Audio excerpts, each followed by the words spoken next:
Et comme promis, on continue à célébrer ensemble la semaine de la langue française. Après-demain, mercredi, ce sera la journée mondiale de la francophonie. Plusieurs invités avec nous sur le plateau de 64 minutes. Boris Legba, bonsoir. Bonsoir. Soyez le bienvenu sur TV5 Monde. Vous êtes le lauréat du concours international d'éloquence 2018. On verra notamment comment se porte la langue française au Bénin, notamment face à la montée, la percée de l'anglais un peu partout dans le monde. Avec nous également Georges Haddad, président de Paris 1 Panthéon-Sorbonne. Bienvenue à vous. Bonsoir. Également. Et à vos côtés, Jean-Paul de Godemar, merci également d'être avec nous. Vous êtes le recteur de l'Agence universitaire de la francophonie, l'AUF. Pour commencer, un premier tour de table. Boris Legba, selon vous, que véhicule la langue française dans le monde? Quelle est sa force, si vous deviez en dégager une? Pour une langue qui est parlée par près de 300 millions de personnes dans le monde, je pense que la francophonie est devenue une force. Le français est parlé par plusieurs personnes, c'est une langue de travail dans plusieurs pays. Donc, je pense que c'est un ensemble de valeurs que regorge cette langue. Le français réunit une communauté, la francophonie c'est toute une grande communauté.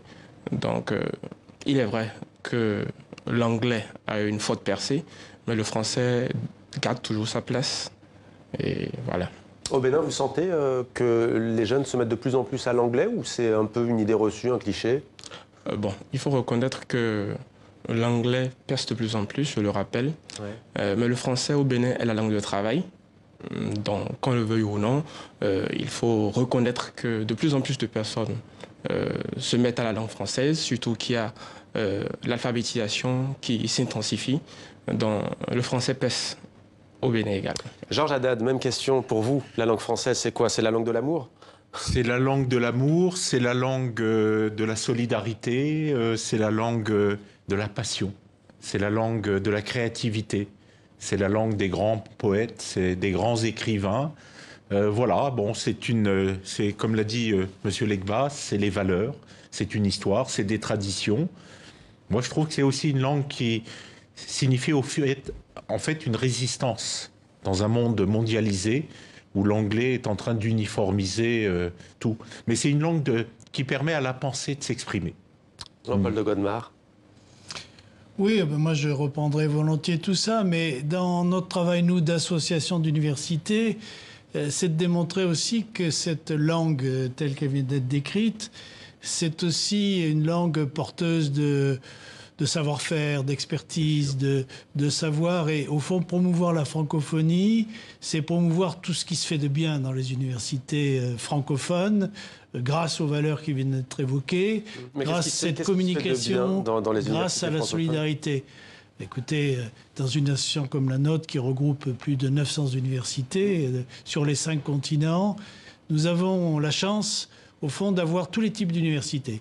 Des universités très anciennes, très notoires, comme celle que représente ici Georges Haddad, et puis des universités toutes jeunes qui viennent de naître, qui font partie de ce grand mouvement africain pour la scolarisation supérieure. Et au fond, le principe qui est le nôtre, c'est un principe de solidarité active. C'est-à-dire faire en sorte que ceux qui ont franchi déjà plusieurs étapes, puis il faut bien le dire aussi, qui ont plus de moyens que d'autres dans le monde universitaire, fassent profiter de leur expertise et de leur expérience des gens plus jeunes pour lesquels les enjeux sont absolument décisifs. Alors, vous allez notamment poser la première pierre d'une nouvelle maison, si l'on peut dire, à la Cité universitaire internationale de Paris. De quoi s'agit-il? Quel est le projet voulu par le président français Emmanuel Macron? Oui, absolument. C'est un projet qui a mûri ces derniers temps. Il est très simple. C'est identifier, au fond, au sein de la Cité internationale universitaire de Paris, un lieu qu'on puisse assimiler à la francophonie. La maison des étudiants de la francophonie. Voilà, qui est donc, au sens où je l'indiquais tout à l'heure, qui soit des étudiants qui viennent des universités rassemblées au sein de l'AUF, ce qui veut dire d'ailleurs une conception assez extensive de la francophonie, puisque nos établissements membres sont implantés dans 113 pays. Donc vous voyez à quel point ça représente une partie importante du monde. Et avec des critères que nous sommes en train de définir, qui seront a priori des critères d'excellence des étudiants, c'est leur offrir cette chance de pouvoir venir poursuivre des études à partir du master, dans d'excellentes conditions, dans ce contexte formidable qui est la Cité internationale universitaire de Paris. Georges Haddad, comment allez-vous participer à cette semaine de la langue française et de la francophonie, vous, à la Sorbonne? par diverses manifestations, bien sûr, et en particulier en partenariat avec l'AUF, l'Agence universitaire de la francophonie, sur le concours d'éloquence, qui va se faire non seulement au niveau national, mais au niveau international et mondial grâce à l'AUF. Et je tiens à remercier Jean-Paul de Godemar. Le concours de l'éloquence dont nous avons d'ailleurs le lauréat 2018. On verra qui du lauréat Afrique. Lauréat Afrique. Lauréat Afrique et TV5 qui nous apporte... qui nous apporte un soutien incomparable. Et là aussi, nous sommes ravis. Donc des colloques, des manifestations. D'autant que cette année, j'ai décidé que Paris 1 Panthéon-Sorbonne allait consacrer une grande partie de ses activités à l'Afrique. À l'Afrique dans tous les domaines, de la recherche, sciences humaines, sciences sociales. Et là aussi, nous allons inviter de grands penseurs. Le prix Nobel de la paix africain, vous savez, cet homme qui a reconstitué les femmes et tout, va venir chez nous, à Paris 1 Panthéon-Sorbonne, donner une conférence devant des milliers de jeunes et d'enseignants. Alors, puisqu'on parle du concours international d'éloquence 2018, pour l'Afrique, c'était donc vous, en 2018, vous aviez défendu, j'ouvre les guillemets, la plume plutôt que le pavé. On regarde. C'est beau. Ne fait donc plus de doute sur l'option à privilégier plutôt la plume de Voltaire et de Rousseau que le pavé funeste de Gavreche. Dans un monde où les uns capitalisent leur confort sur les efforts des autres, pendant que ces derniers aspirent à accéder à ce confort par leurs efforts, revendications récurrentes et luttes permanentes ont pris la place pour manifester de façon permanente la révolution. Boris Legba, qu'est-ce qui vous a inspiré ce texte et cette éloquence? D'abord, j'ai trouvé la thématique très intéressante. La plume plutôt que le pavé. Il fallait démontrer dans une argumentation bien structurée que l'écriture, les lettres, les mots pouvaient être aussi efficaces et même plus puissants que le pavé. Un exemple, on parle beaucoup d'Algérie et de ses slogans, par exemple. En Algérie, on parle beaucoup de ces slogans et c'est quelque chose qui vous interpelle voilà. En français dans le texte. Je crois que nous devons beaucoup plus privilégier le discours, la communication dans la résolution des problèmes sociaux et pas tout le temps prendre directement la rue, pas tout le temps prendre le pavé, pas tout le temps opter pour la violence. Au Bénin, ça passe par les réseaux sociaux en 2019 aussi, la force des mots? Oui, oui. Au Bénin, il est vrai qu'il y a parfois des tensions aussi, mais nous optons beaucoup plus désormais pour la communication, pour la discussion, afin de mieux résoudre les problèmes. Puisqu'il faut le reconnaître, le pavé, la violence n'a pas toujours été très très efficace. Ça fait parfois plus de mal que de bien. Alors on va maintenant parler d'un sujet polémique depuis plusieurs mois dont on parle sur TV5 Monde, l'augmentation spectaculaire et drastique des frais d'inscription pour les étudiants étrangers qui ne sont pas membres de la communauté européenne, de l'Union européenne. Georges Haddad, il y a des universités qui ont décidé de boycotter cette mesure, c'est-à-dire qu'à la rentrée prochaine en septembre, elles n'appliqueront pas cette augmentation des frais de scolarité. On parle parfois de 3 000 €, des augmentations vraiment très, très phénoménales. Vous allez les appliquer ou pas, vous? Alors, là, on est dans une situation très, très complexe et je parle devant un recteur. Il a été un grand recteur aussi des universités françaises. Si cela devient la loi, on va être en grande difficulté pour appliquer ou ne pas appliquer la loi. On ne peut pas décider de ne pas mettre en application la loi.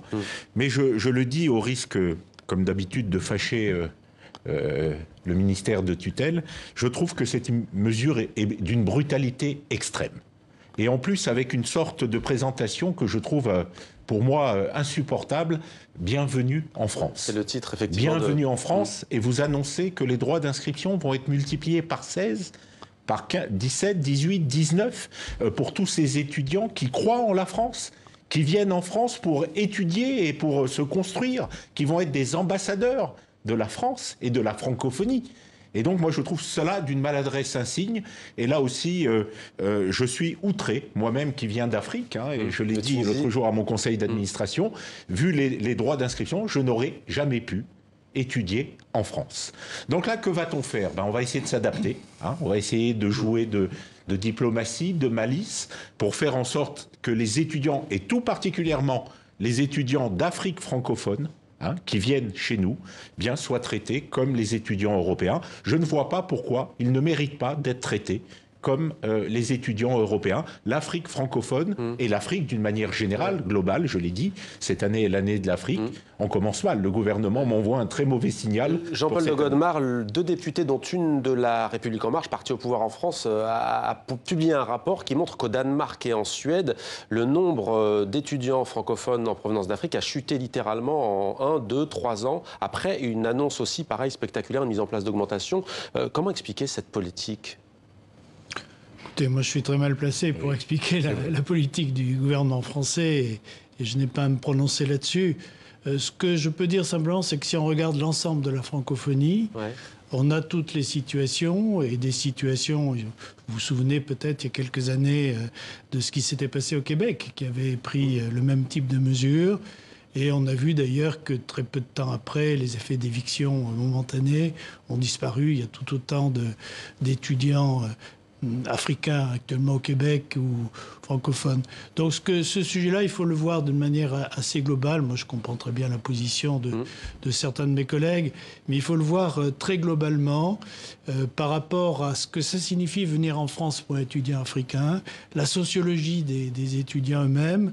Ce qui est important, c'est qu'on trouve effectivement les moyens, je dirais, de faire en sorte que il n'y ait pas d'effet d'éviction de long terme. Je crois que c'est ça qui est important. Et il y a des solutions qui ont été évoquées d'ailleurs par Georges Haddad en matière notamment de dérogation. Ce que ça peut avoir comme effet, c'est peut-être aussi une redistribution des flux des étudiants francophones sur la planète. Ouais. Alors peut-être une réaction, parce qu'on est pris par le temps. Boris Legba, vous avez été choqué par cette annonce des augmentations de frais d'inscription ? Je ne dirais pas choqué, parce que je ne suis pas très bien informé sur les raisons qui ont motivé une telle augmentation.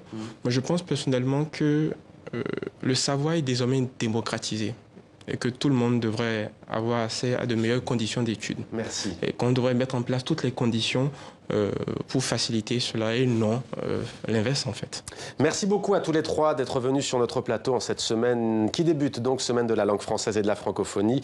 Parmi les événements, il y a aussi la grande dictée de la francophonie. Il y a aussi à Toulouse, dans le sud de la France, la belle initiative Résonance francophone. Donc c'est à partir d'aujourd'hui et jusqu'à jeudi. Ça dure 4 jours. Merci encore à tous les trois.